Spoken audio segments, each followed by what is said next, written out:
Today I have the absolute pleasure of reviewing an epic book called Dor Vahdor, Lost Legends and Sagas of Preflood Earth, Volume 1, Creation, Angels, and War. This is a book that was written by someone who is a fan of my channel, a subscriber of my channel, named Lazarus. And Lazarus did an absolutely fantastic job with this book, and I'm going to be telling you guys all about it today and where you can pick up a copy for yourself as well.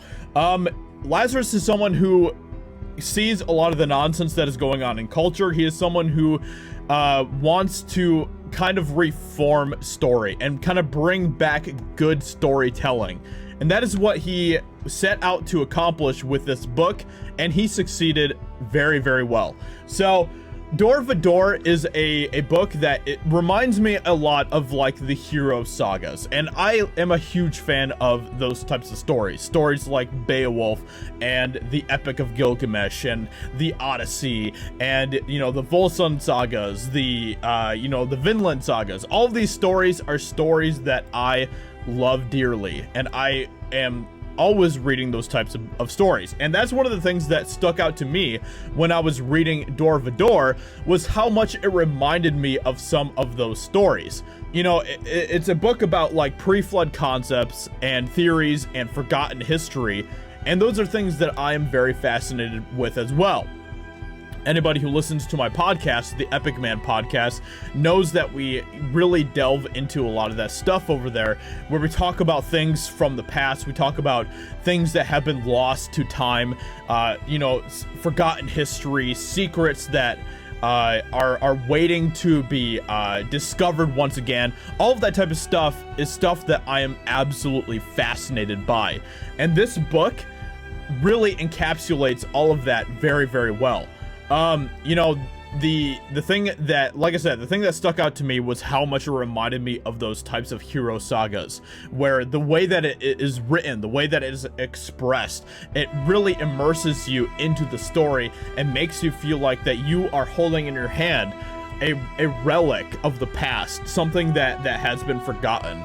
And this is something also that really struck out to me, because I'm obviously a Christian. I'm someone who is very interested in what the earth was like before the flood.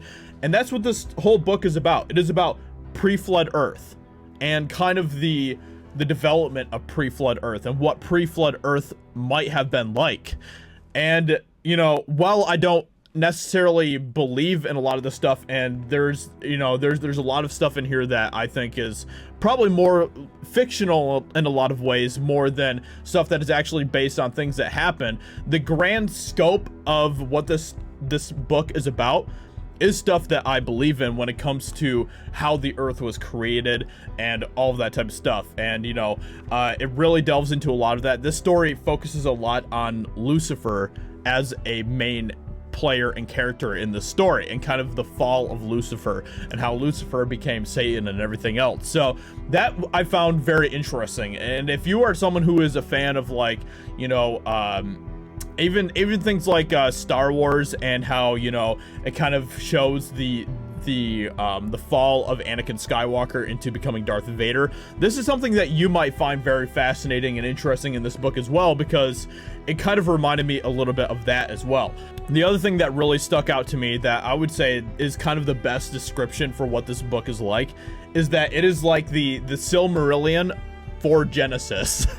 So like Genesis from the Bible and stuff, this book to me kind of feels like the Silmarillion of Genesis. And the Silmarillion obviously being kind of the creation story and the history of Middle Earth that was written by J.R.R. Tolkien, probably one of the greatest writers of all time, and one of the best writers without a doubt of the 20th century.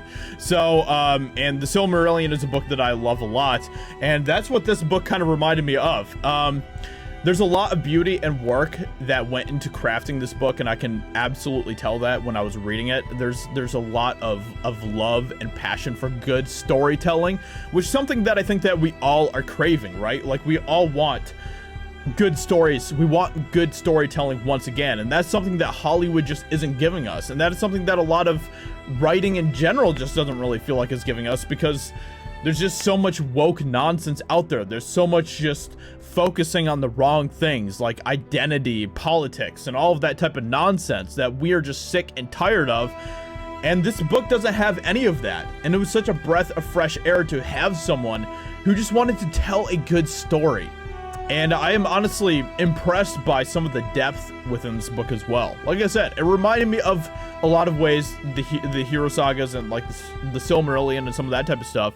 And there's so much depth in the stories. It feels like that you are holding history in your hands.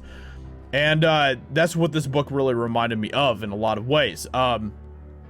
There's just so much in this book that I could go into. You know, it really goes into a lot of like Lucifer. There's a lot of familiar characters in here, like Gabriel. Gabriel is in this book. You know, it talks about how you know, Jesus is kind of like you know, the chosen one in a lot of ways, the elect one, appointed by God and stuff.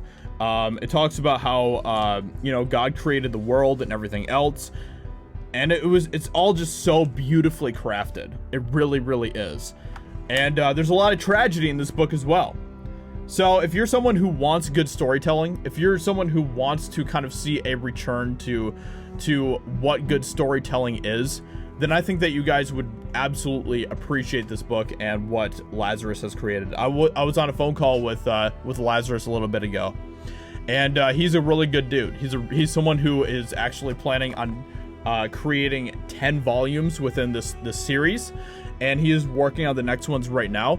Lazarus and his team are even working on an audiobook as well, with epic music included and everything. And I think that he could use our support. I really do. So if you guys want to, make sure that you go pick up a copy of Dor Vahdor yourself. The links to all of that is going to be in the description of this video. And I think that you guys are going to really appreciate what he has to offer to you guys. And I think that if we can support him in that, then we can kind of help him create this really good storytelling arc that he is working on and stuff. So, you know, obviously you can tell by a lot of the images that I've been showing while I've been making this video and stuff that he's put a lot of work into this, and there's a lot of passion into this as well. So there's all sorts of crazy stuff in this book that I just love. There's monsters, there's giants, there's humans, there's heroes, there's villains, there's gods, there's you know, battle for supremacy. And it is absolutely going to plunge your mind beyond the cosmos and the limits of your imagination. So make sure that you go check out this book, Dor Vahdor. Links are in the description of this video. I highly recommend it. It is a pretty easy read as well, but it is something that is going to transport you beyond your imagination. And you, if you are a fan of Lord of the Rings, or you know, any sort of fantasy type of literature, or classic literature, or hero sagas, or whatever else, then I think that you will enjoy this book thoroughly. So make sure you go check out this book, and I hope you guys enjoyed this review, and I will talk to you in another video very soon. Bye.